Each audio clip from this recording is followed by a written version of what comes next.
Assalamualaikum warahmatullahi wabarakatuh. Bismillahirrahmanirrahim. Alhamdulillah wassalatu wassalamu ala Rasulillah wa ala alihi wa sahbihi wa mawala. La hawla wa la quwwata illa billah. Amma ba'du, subhanaka la ilma lana illa ma 'allamtana innaka antal alimul hakim. Allahumma arinal haqqa haqqan warzuqna husnat tibai wa arinal batila batila warzuqna husna ijtinabih.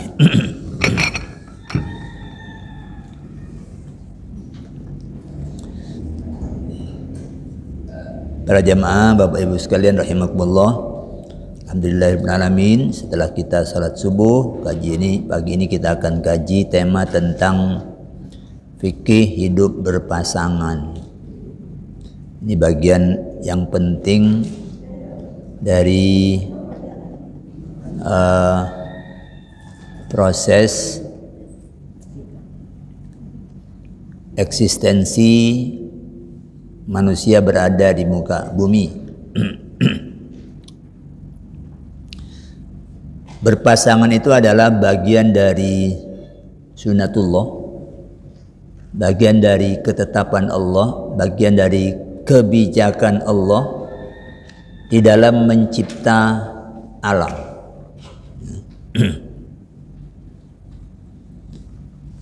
Allah berfirman,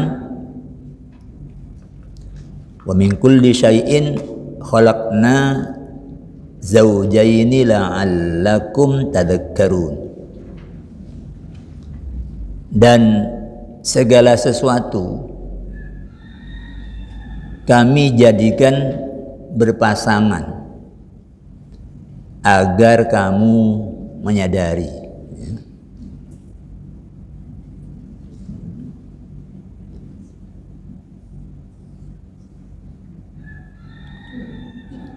Subhanalladzi khalaqal azwaja kullaha.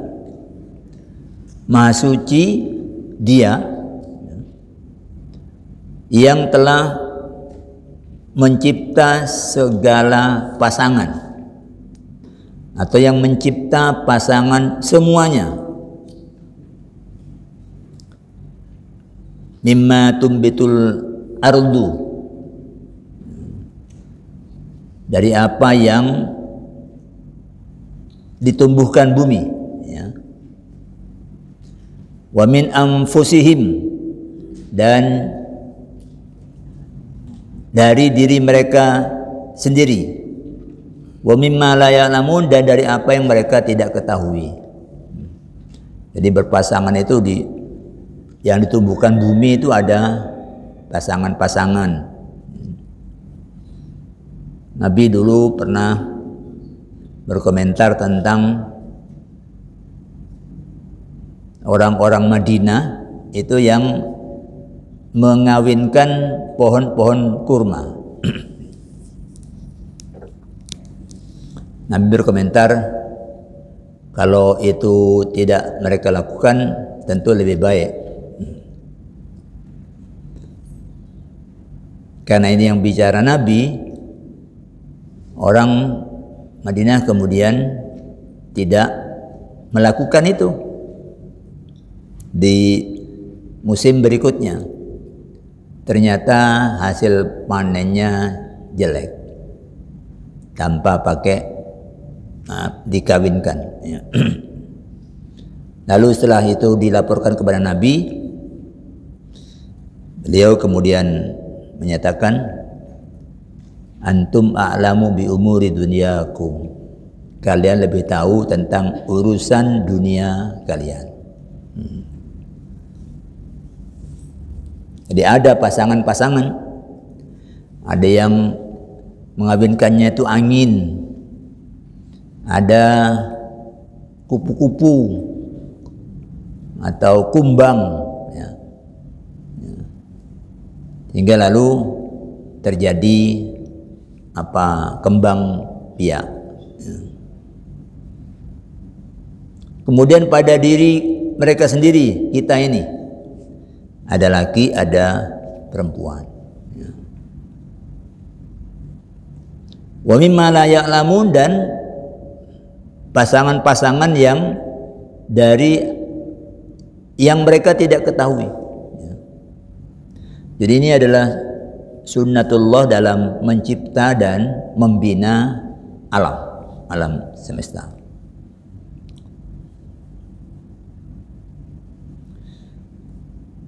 Di alam manusia penciptaan pasangan itu difirmankan Allah dalam surah Al-Hujurat ayat 13. Ya ayyuhan nas, wahai sekalian manusia, inna khalaqnakum min dzakarin wa untha.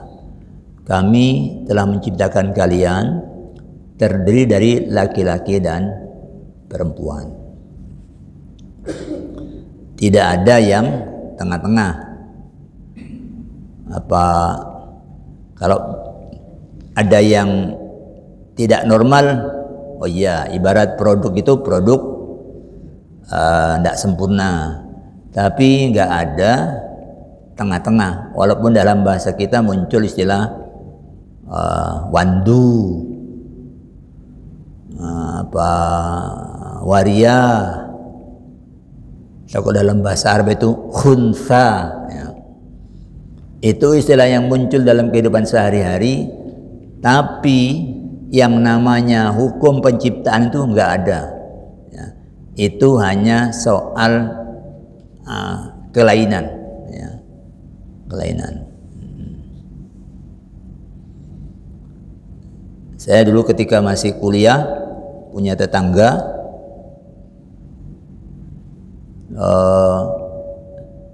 laki-laki, tapi kalau jalan, kalau ngomong seperti perempuan, dan dia senang pada laki-laki, ya. Ada teman saya yang ganteng, disukai sama dia, tapi dia punya istri, punya anak banyak, berarti dia laki-laki. Soal senang pada laki-laki yang lain itu urusan tidak normal, ya. Ada kelainan, sakit, ya, sakit.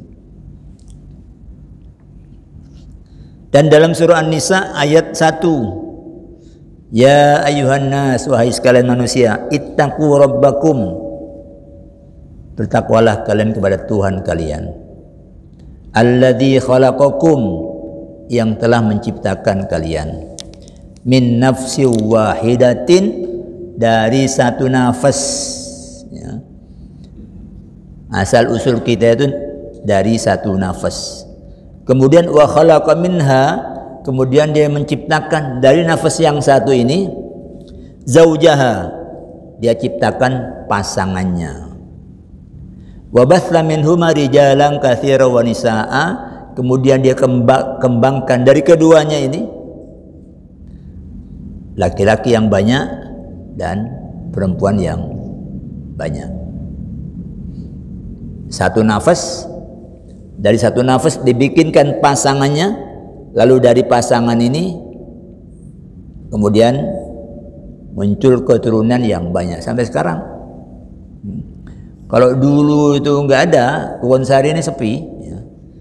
Dulu ada Nabi Adam, lalu Allah ciptakan dari bagian dari Nabi Adam itu pasangannya, lalu punya anak, ada laki, ada perempuan, ada laki, ada perempuan. Putra Nabi Adam itu kembar, dan kembarnya laki perempuan, kembar laki perempuan, kembar laki perempuan. Lalu menikahnya disilang-silang, tidak boleh nikah dengan itu dulu syariat zaman Nabi Adam. Kalau sekarang nggak boleh, pilihan-pilihan sudah banyak. Jangan menikah dengan saudara sendiri, walaupun cantik, ya. Itu istilah di kita mahram, ya. Jadi ini sunnatullah tentang penciptaan, ada pasangan, ya. Oke. Tidak seperti kehidupan berpasangan di alam hewani, alam nabati, dan alam yang lainnya yang cukup diatur dengan sunnatullah. ya. Kehidupan berpasangan di alam insani itu disempurnakan pengaturannya oleh Allah dengan dinullah, ya. Ada sunnatullah, itu hukum Allah juga, yang mengatur tentang bagaimana alam beroperasi, itu sunnatullah. Yang mengatur tentang diri kita ini bagaimana beroperasi, itu sunnatullah, ya. Bagaimana jantung berdetak, jantung menggerakkan apa, yang digerakkan itu kemudian kemana, dan itu semua yang ngatur sunnatullah, ya. Diatur oleh sunnatullah. Dan itu taat, tubuh kita itu taat pada sunnatullah. Semua alam semesta itu taat. Jadi terhadap ketentuan yang satu ini, alam semesta ini muslim. Tidak ada alam yang kafir terhadap sunnatullah. Jadi sunnatullah itu pasti, objektif, dan tidak berubah, ya. Itu dari dulu, ya, itu tidak berubah, ya. Manusia kemudian mengkaji, memahami, makin lama makin banyak pengetahuannya, kemudian makin bisa mendukung kehidupan yang lebih baik, ya. Itu sunnatullah, ya. Dulu orang belum tahu kalau dari kelapa sawit bisa dibuat bahan bakar. Nah, sekarang dengan penelitian yang berulang-ulang dilakukan oleh seorang profesor di ITB, diketahui dari kelapa sawit itu bisa dibuat bahan bakar. Dia menjadi bahan bakar alternatif yang tidak perlu pakai bahan bakar fosil yang menggali dari dalam tanah. Itu yang dulu oleh Allah sudah diajarkan ke Nabi Adam ketika malaikat meragukan kemampuan makhluk yang satu ini. Ataj'alu fiha may yufsidu fiha wa yasfiku dima. Ya Allah, apakah panjenengan akan menciptakan di bumi itu makhluk yang akan bikin rusak dan menumpahkan darah? Allah menjawab, inni a'lamu ma la ta'lamun. Aku tahu apa yang kalian tidak tahu. Ya, dia memang punya potensi untuk merusak manusia ini, punya potensi untuk menumpahkan darah, ya. Sampai sekarang masih itu perang-perang itu, ya, itu potensi-potensi yang dulu para malaikat khawatir, ya. Tapi dia tidak hanya bisa itu, ya. Ada yang kamu tidak tahu. Kemudian wa'allama Adam al-asma'a kullaha. Lalu Allah mengajari Nabi Adam seluruh nama. Kalau disebut nama itu seluruh konsep, ya. Kullaha. Kalau sudah sebut semuanya, ya semuanya, ya. Itu yang kemudian malaikat disuruh menyebutkan, tapi dibilang subhanaka la ilma lana illa ma 'allamtana innaka antal alimul hakim. Lalu Nabi Adam diperintah oleh Allah untuk mengajari malaikat tentang nama-nama itu. Nah, turunan Nabi Adam sampai sekarang terus memperdalam nama-nama itu, ya. Sampai sekarang itu sudah tidak kena dihitung, ya. Orang-orang yang mempelajari tubuh kita itu, anatominya, itu harus menghafal di tangan ini apa namanya, ini tulang apa, ini apa, ini apa, ini ada namanya, supaya tidak tidak bentrok, ya. Tidak bentrok, ada namanya. Dan kemudian muncul ahli-ahli.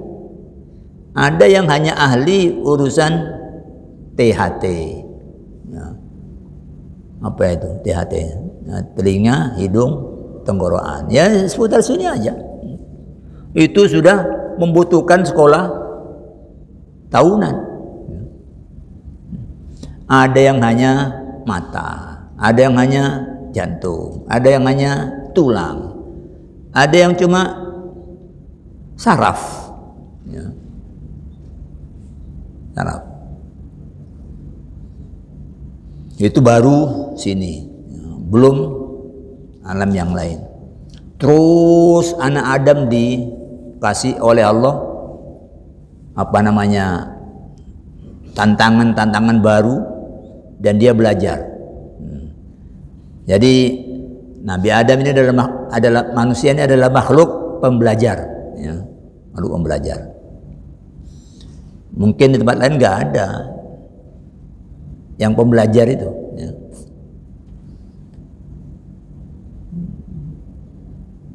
Nggak ada harimau terus bikin sekolahan, itu nggak ada. Ya segitu-segitu aja itu Tapi manusia terus. Ya. Nah, yang lain itu ditundukkan pada ini. Kucing itu menikahnya dari dulu ya, yaitu kucing itu. Tarung dulu. Ya. Nggak bisa dibikin dibikin aturan. Nggak oleh wis berdamai gantian. Nggak bisa. Nggak bisa. Itu tarung dulu. Nanti yang menang duluan. Yang keok-keok itu nyusul di belakang. Itu sampai luka-luka itu, dan banyak kucing mati itu karena infeksi, karena tarung itu. Manusia kadang ada yang pakai pendekatan kucing. Memperburukan perempuan diselesaikan dengan carok dulu. Itu model kucing. Tapi ini manusia ini enggak seperti itu. Ini khalqun akhar. Ini makhluk yang beda yang satu ini. Yang oleh Allah, inni ja'ilun fil ardi khalifah, kami jadikan manusia itu di bumi sebagai khalifah. Sebagai penguasa yang akan memanifestasikan sifat-sifat Allah di muka bumi, merahmati alam. Maka aturan yang berkenaan dengan hidup berpasangan tidak diserahkan ke naluri. Andaikan tidak diatur itu, ya tetap manusia bisa berkembang biak. Nalurinya sudah ada. Kesenangan terhadap lain jenis itu sudah ada. Zuyyina lin-nasi hubbus syahawat minan nisa wal banin. Dihiasi manusia itu dengan kesenangan terhadap perempuan dan kesenangan terhadap anak-anak. Nggak ada aturan agama tentang ini. Oh, berkembang biak, kembang biak. Tapi itu kembang biak coro kebo. Kebo itu sudah nggak ngerti. Anaknya sudah besar ya, jadi kawini.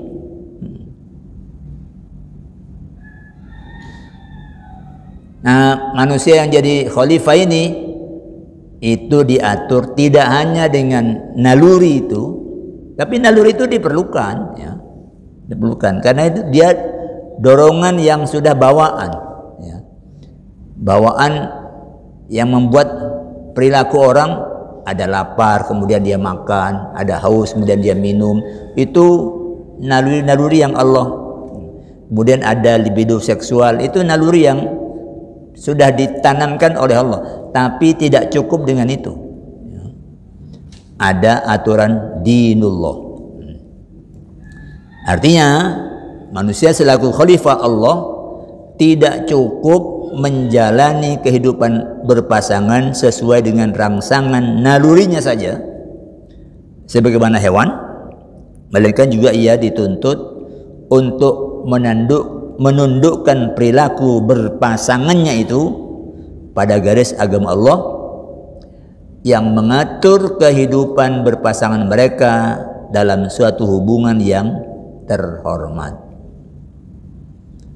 yang dibina di atas prinsip kerelaan, suka sama suka.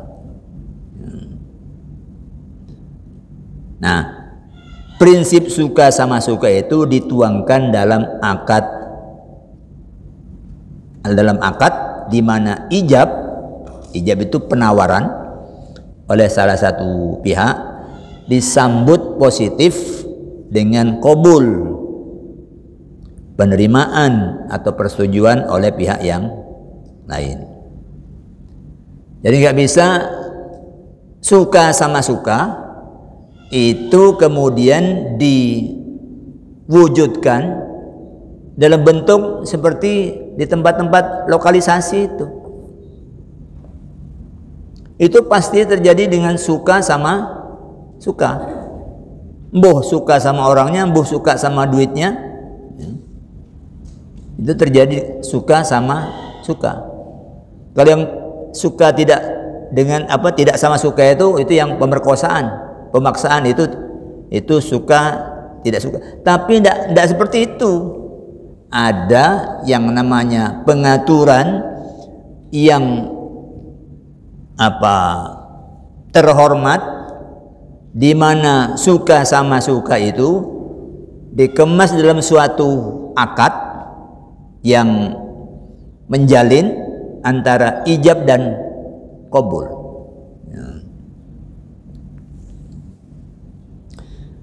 Menjalin ijab dan qabul tersebut menurut mayoritas ulama ada 4, tidak cukup dilakukan oleh calon suami dan calon istri. Transaksi nikahi aku mas, oh ya, nggak cukup dengan itu. Oh, itu bisa terjadi orang menikah di mana-mana. Pokoknya ada setrum langsung nawari, setuju, jadi.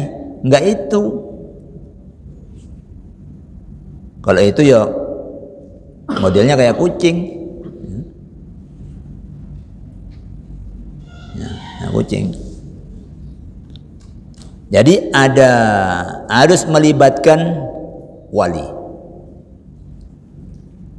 Plus disyariatkan untuk disaksikan oleh minimal 2 orang saksi yang memenuhi syarat.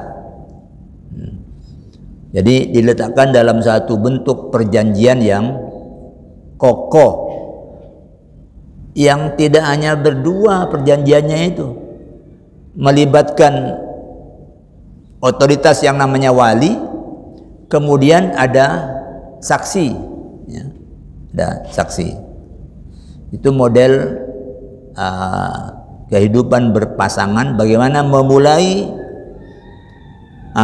pertautan itu melalui satu akad yang melibatkan wali, ya, kemudian disaksikan oleh minimal 2 orang saksi. Lalu di kita saksinya sudah banyak, ya, karena yang tanda tangan aja 2, tapi yang menyaksikan banyak. Jadi karena itu menurut jumhur ulama arkanuz zawaj itu arba'atun. Rukun-rukun nikah itu ada 4, ya. Ada yang menyebut 5, menyebut 4 karena ijab qabul disebut jadi satu menjadi sighah, ya. Kalau disebut dihitung satu-satu itu jadi 5. Jadi ada zaujah, calon istri, ada zauj, calon suami, ada wali, ya.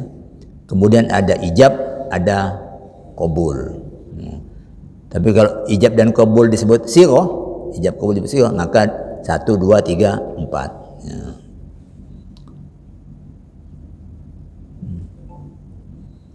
Jadi tidak boleh perempuan menikah tanpa izin walinya. Ayyuma mra'atin, siapapun perempuan, kata Nabi, nakahat, menikah, bi ghairi idni waliha, tanpa izin dari walinya, fanikahuha batilun, maka nikahnya itu batal. Dan itu beliau menyebut 3 kali. Fanikahuha batilun, fanikahuha batilun, fanikahuha batilun. Hadis ini dimuat dalam Musnad Syafi'i, bersumber dari istri Nabi, yaitu Aisyah. Tapi sekarang ada pola-pola pendekatan yang dilakukan oleh, yaitu manusia itu cerdik mencari, berhilah, bersiasat. Ya. Di hotel sudah ada langganan, kalau ada yang perlu, ada tokoh yang dihadirkan lalu dinikahkan di situ. Nikah semalam, besok sudah dewe-dewe. Iso ini pangeran disiasati, ya.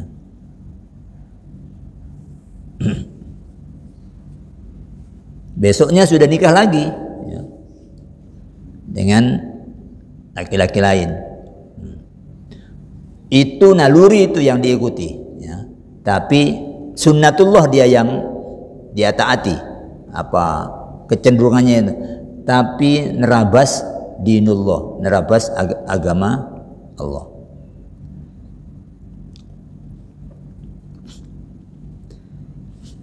Sebuah hadis dari Ibnu Abbas menyatakan, la nikaha illa biwaliyin mursyidin wa syahidai adlin. Tidak ada nikah kecuali dengan wali yang cakap, ya, wa syahidai adlin, dan disaksikan oleh 2 saksi yang adil, ya, yang adil.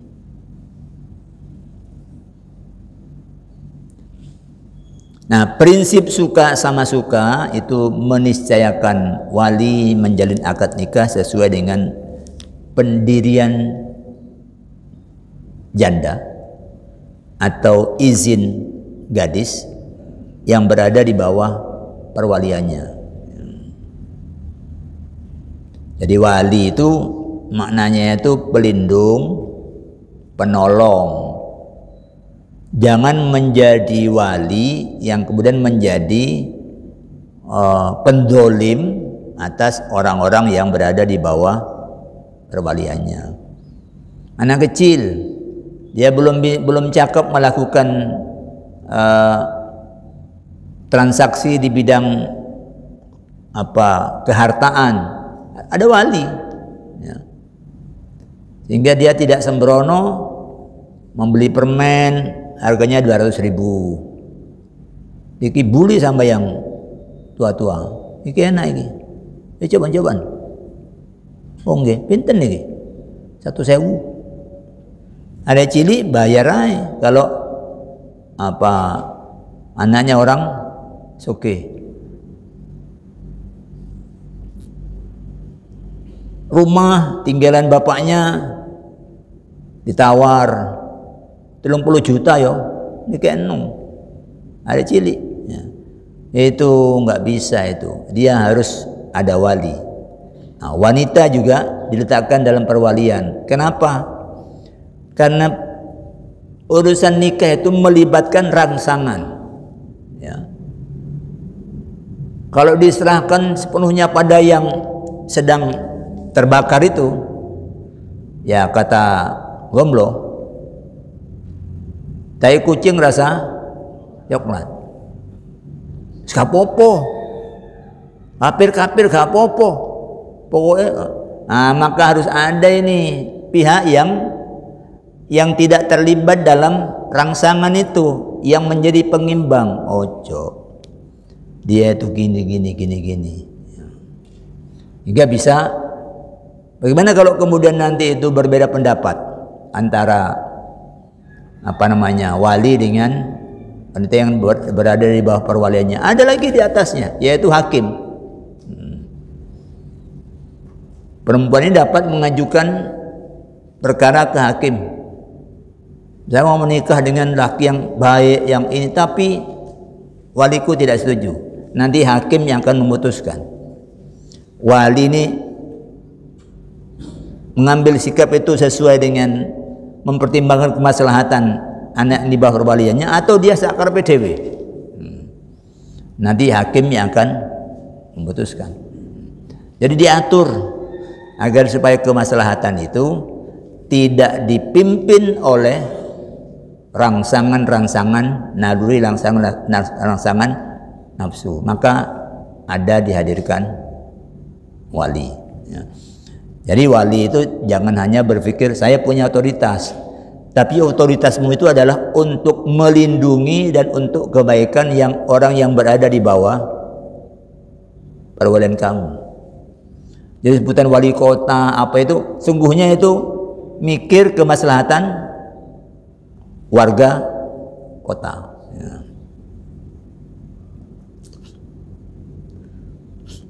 Maka Nabi bersabda, al-ayyimu ahaqqu bi nafsiha min waliyiha.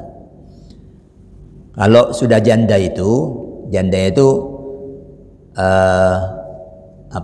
haknya itu lebih kuat dibanding walinya. Ya. Karena dia kan sudah mengalami hidup sebagai orang dewasa. Lalu kalau mau nikah berikutnya dia lebih kuat dibanding dengan yang belum pengalaman. Ya. Maka kalau dalam hadis lain sebut, kalau janda itu tustakmaro, itu diminta perintahnya. Ya. Kalau perintah itu berarti jelas. Ya. Tapi kalau wal bikru tusta'dzanu fi nafsiha, kalau masih gadis itu diminta izinnya. Berarti yang lebih aktif itu adalah walinya. Ini kok menentuk are iki. Nah, itu walinya yang. Kalau janda karena sudah punya pengalaman kan lebih pede. Nah, itu janda bisa ditunggu perintahnya.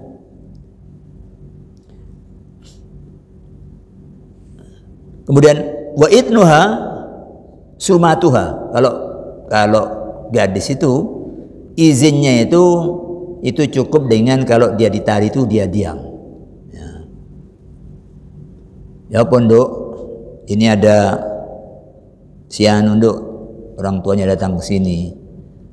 Gelem ta awakmu? Kok menang? Oh berarti oke. Karena biasa urusan-urusan ini itu umumnya orang itu roto izin, ya, roto izin untuk bilang iya itu loh, itu izin. Tapi kalau ndak izin ya apalagi malah ngangguk, malah oh iya panjang kebenaran bah, nah itu malah terang-terangan itu. Ya. Nah, kenapa kok harus dipersaksikan? Ya. Hikmah dari disyariatkannya persaksian untuk nikah ini, itu adalah menunjukkan bahwa perurusan hidup berpasangan ini serius, ya, penting. Ya. Penting bukan hanya untuk yang menikah aja, tapi itu penting kejelasan perkaranya itu di kalangan masyarakat. Jangan diem-diem. Nanti kalau diem-diem, lo kok merom-robis melenting. Sopo bojone? Nah, itu akan muncul. Dulu Siti Maryam ya begitu. Dok, keluargamu bukan begenggek, bukan berzina, kamu kok. Kadang kan Siti Maryam kan hamil tidak lewat jalur menikah, tidak lewat sentuhan laki-laki. Tapi memang bagi Allah itu mudah, wong Allah yang bikin kok, ya. Yang bikin Allah yang menghendaki. Bagi Allah itu mudah. Jadi kehadiran Nabi Isa itu di latar belakangi oleh kehebohan karena Siti Maryam dikira itu berzina. Ya. Dari alam yamsasni bashar, tidak ada seorang pun laki-laki yang menyentuh aku. Ya. Tapi dia disuruh menanggung ini, dan dia sempat curhat, andaikan aku tidak ada itu lebih baik, ya. Jadi bersaksi itu supaya ini menjadi kokoh, ya. Menangkal pasangan itu dari kecurigaan dan tuduhan dari masyarakat, dan pernikahannya jadi kokoh. Kokoh itu artinya karena sudah disaksikan bahwa ini suami istri, nanti kok di belakang hari kok ada orang laki-laki bilang, enggak, aku tujuh pucuku, aku turun nikah. Iso ada orang lain yang laki-laki kan kadang begitu, ya. Ngaku bujangan di tempat lain. Sekarang bisa dicek, ya. Oh, ternyata istrinya ini. Dicek ke dinas pendudukan, lu anak wis 8. Ngaku masih, nah, sekarang. Jadi ini penting karena nanti nikah itu punya efek, ya. Jadi kalau orang sudah menikah, perempuan ini tidak boleh lagi menikah dengan yang lain. Ini kalau tidak dicatat, tidak ada persaksian, ya, ini bisa amburadul kehidupan ini. Menikah lagi nggak dicatat, anaknya sama-sama kuliah di satu tempat, lalu pacaran. Oh, ternyata itu satu saudara. Jadi pencatatan, jangan remehkan pencatatan. Karena itu kata Imam Malik, model nikah sir itu, nikah husir, nikah rahasia itu. Nikah rahasia itu artinya menikahnya dirahasiakan, ya. Itu aslinya nikah rahasia itu begitu, ya. Walinya ada, saksinya ada, ya. Tapi ojo ngomong, iki nikah yang tahu saya nikah itu hanya ini. Nah, itu kalau ada orang menikah begini, kata mazhab Maliki, dia harus diputus, harus dibubarkan oleh pengadilan, difasah, ya. Difasah. Nikah itu tidak boleh diam-diam. Kalau sekarang modelnya orang sebut nikah siri itu, nikah itu nggak dicatatkan.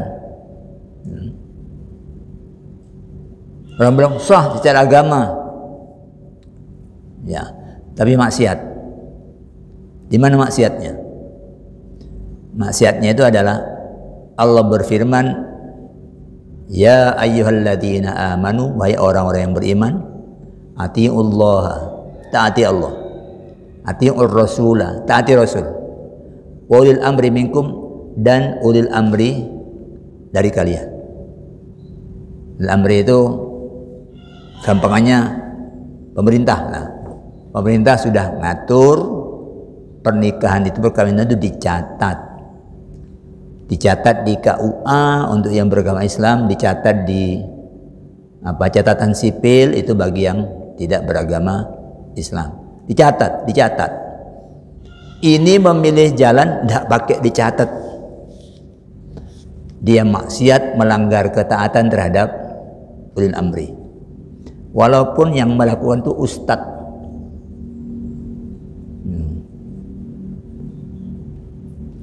Karena apa yang terjadi sekarang itu adalah bagian dari kesepakatan. Sekian juta orang ada di wilayah Nusantara ini, itu kalau tidak ada pimpinannya, itu tidak karu-karuan, ya. Lalu dibentuk sistem di setiap 5 tahun milih presiden, milih ini. Nanti presiden, wakil presiden itu wakil-wakil rakyat itu membentuk undang-undang. Itu bagian dari kesepakatan. Nabi menyatakan orang Islam itu terikat dengan kesepakatan yang sudah diambil.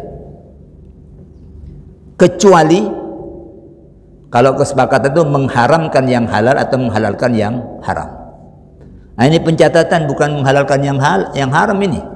Ini kemaslahatan agar orang jelas siapa anak turunnya yang nanti itu punya hak atas waris, punya hak waris, siapa anak turunnya yang tidak boleh menikah karena ada hubungan mahram. Semua jelas.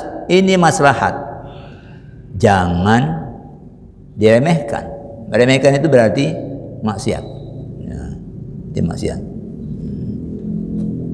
Ibarat orang masuk ke wilayah satu negara, itu masuk dengan cara haram, tidak ada visa.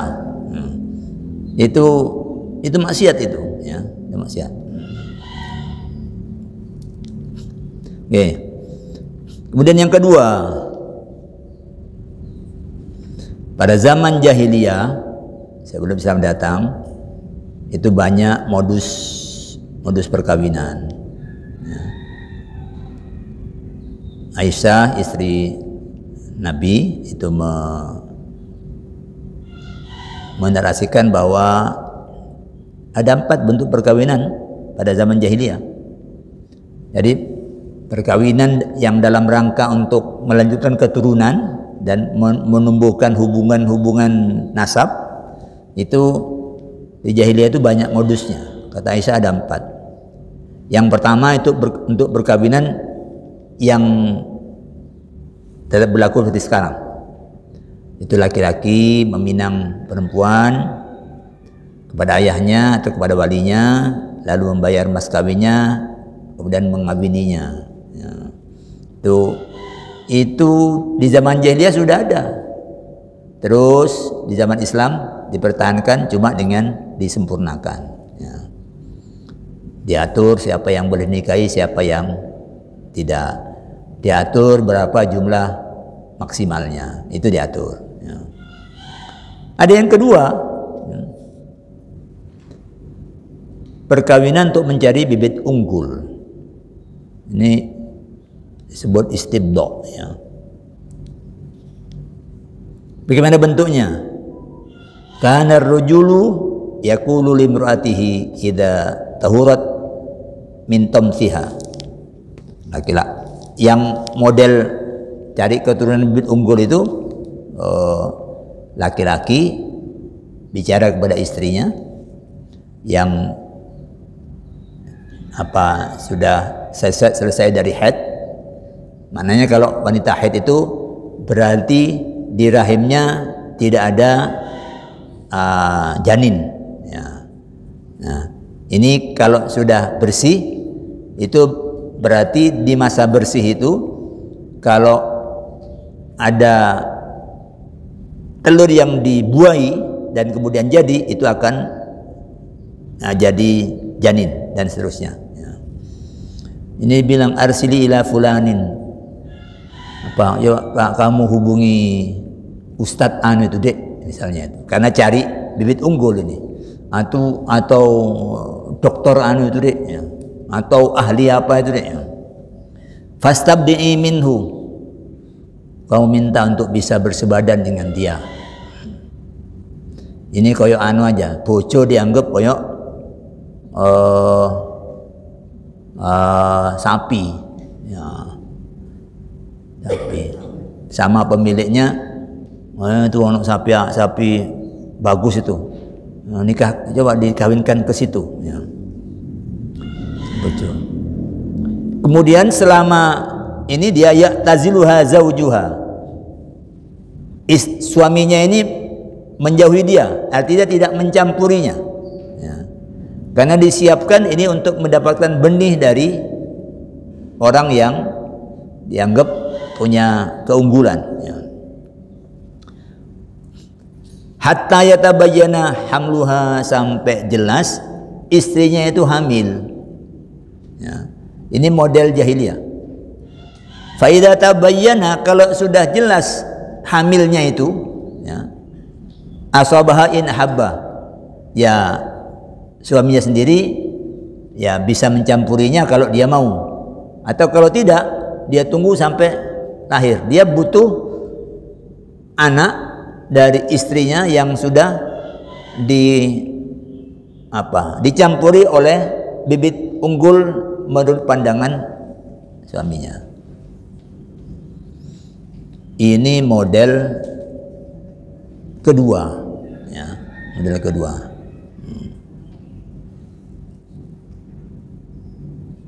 Model ketiga, yajtami'ur rahtu madunal asyra. Ada orang kurang dari 10 itu bergabung alal mar'ati pada satu perempuan, bergabung. Fayadkhuluna kulhum yusibuha. Masing-masing dari sekian orang itu boleh mencampurinya. Mereka bersepakat, satu perempuan dengan serombongan laki-laki, ya. Kalau ar-rahtu itu kurang dari 10, ya bisa 3, bisa 5, bisa 7, bisa 8, ya. Fa idza hamalat wa wadu'at, kalau perempuan itu hamil dan kemudian dia melahirkan, wa marra 'alaiha layalin, lalu sudah berlalu beberapa malam, pokoknya bayi itu sudah mulai agak jelas rupanya, ya. Arsalat ilaihim, wanita ini kemudian mengundang kelompok laki-laki yang menjadi suami dia, rombongan itu, ya. Falam yastati rajulun minhum ayyam tani'ah, nggak boleh ada yang mengelak, ya. Perempuan itu sudah nyatet siapa aja yang setor, ya, udah. Hatta yajtami'u indah, sampai semua datang. Lalu setelah datang itu, fataqulu lahum, perempuan ini bicara kepada mereka, qad araftum ma kana min amrikum, kalian tahu perkara ini tuh, ya, yang membuat saya hamil, kalian sudah ngerti ini, ya. Fahuwa ibnuka ya fulan, anak ini anakmu wahai fulan. Langsung dia tunjuk siapa yang dia kehendaki. Dia menyebut man ahabbat, laki-laki yang dia sukai, bismihi, menyebut namanya. Kemudian failhaqu bihi waladuha, maka anaknya tadi itu disambungkan nasabnya dengan laki-laki yang ditunjuk oleh perempuan ini. Ini model perkawinan grup, ya. Grup. Siapa nanti yang punya hak atas anak? Perempuan itu yang menentukan sesuai dengan maunya dia.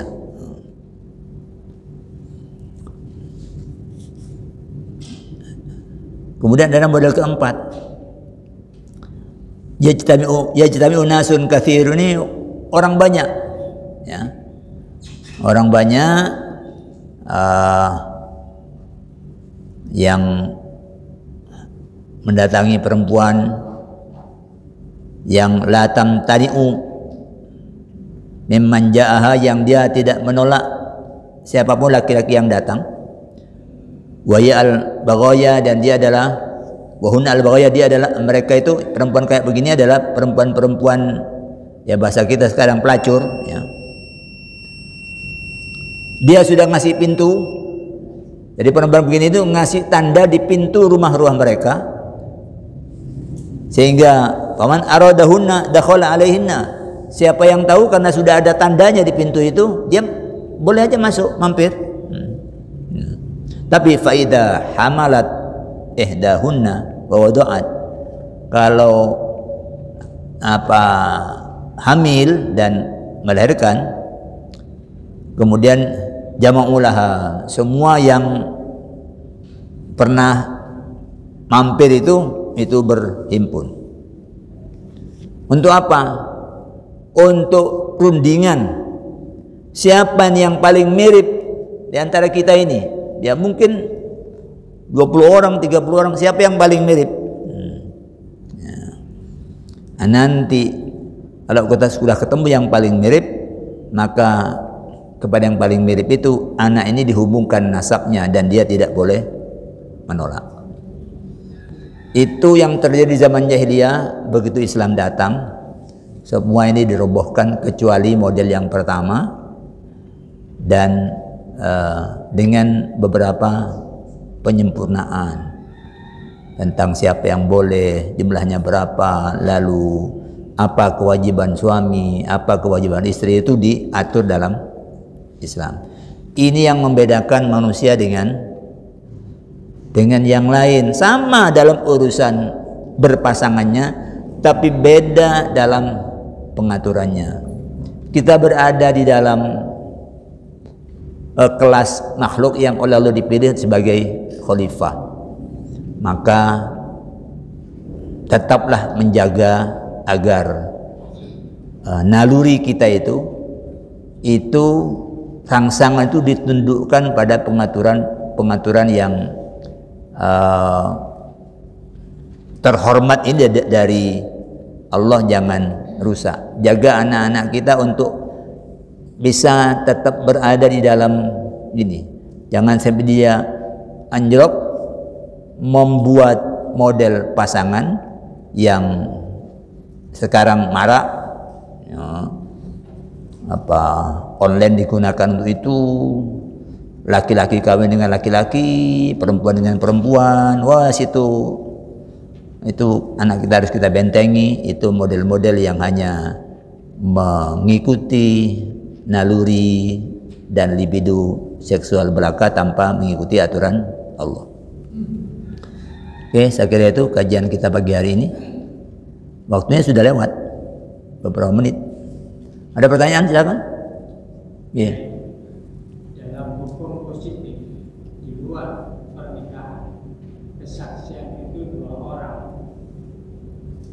Jika tidak ada dua orang laki-laki dan seorang laki-laki ini bisa digantikan oleh dua orang perempuan, dalam hukum pernikahan itu apakah dibolehkan? Kemudian jika ada seorang laki-laki sudah mempunyai 4 orang istri, kemudian dia menikah lagi, apakah selebihnya itu masuk kategori maksiat? Terima kasih. Yeah. Ya, tentang saksi ya. Hadis menyebut wasyahidai adlin, 2 saksi yang adil, dan itu laki-laki ya. Kalau perempuan itu syahidatun, ini syahidun itu laki-laki. Bagaimana kalau tidak ada? Nah, itu di dalam hukum perdata, hukum yang berkaitan dengan harta ya, itu kalau tidak ada 2 laki-laki, maka bisa diganti 1 laki-laki dan 2 perempuan. Maka para ulama berpendapat kalau keadaannya memang tidak ada, ya maka 2 laki-laki diganti dengan 2 perempuan. Ya, boleh. Yang ketiga, sudah punya istri 4, kok malah ke-5, ke-6? Oh iya, itu menurut ulama yang menyatakan, karena ada pandangan yang rotok gak tape umum ya. Tak tape umum itu masna wa sulasa wa ruba, itu 2 dan 3 dan 4. Jadi berapa? 9 ya. Ini karena punya itu 2, 3 dan 4. Padahal maksudnya itu 2, maksudnya 2 itu kawin 2, cerai, kawin lagi 2, cerai, kawin lagi 2 ya, atau 3, atau 4. Ayo masuk 4, maksudnya itu 4, habis itu 4, habis itu 4, bukan 4 ditambah 4 ditambah 4 ya. Jadi maksimal 4 ini, itu kalau dilanggar ya maksiat, ya, tidak maksiat. Dulu Nabi ada sahabat yang punya istri 10. Nabi bilang amsik arba'an wa farik sa'irahunna, pertahankan 4, lepaskan selebihnya. Jadi ulama berdasarkan ini maka itu maksimal adalah 4, kecuali ketentuan khusus yang pernah kita sebut berkenaan dengan Rasulullah Shallallahu Alaihi Wasallam, karena banyak kebutuhan yang dia harus itu diizinkan oleh Allah. Ada wanita menyerahkan diri, ada anak bekas anak angkat yang orang-orang menganggap anak angkat sama dengan anak sendiri, itu Nabi diperintahkan kawini supaya nanti di belakang hari orang tidak ragu bahwa anak angkat itu bukan anak kandung. Kalau anak kandung itu kan bekas istri anak, nggak boleh dinikahi oleh bapaknya, ya. Sama juga dengan bekas istri bapak, tidak boleh dikawini oleh anaknya, ya. Nah, jadi ya betul, maksiat, melanggar, ya. Udah 4, ya.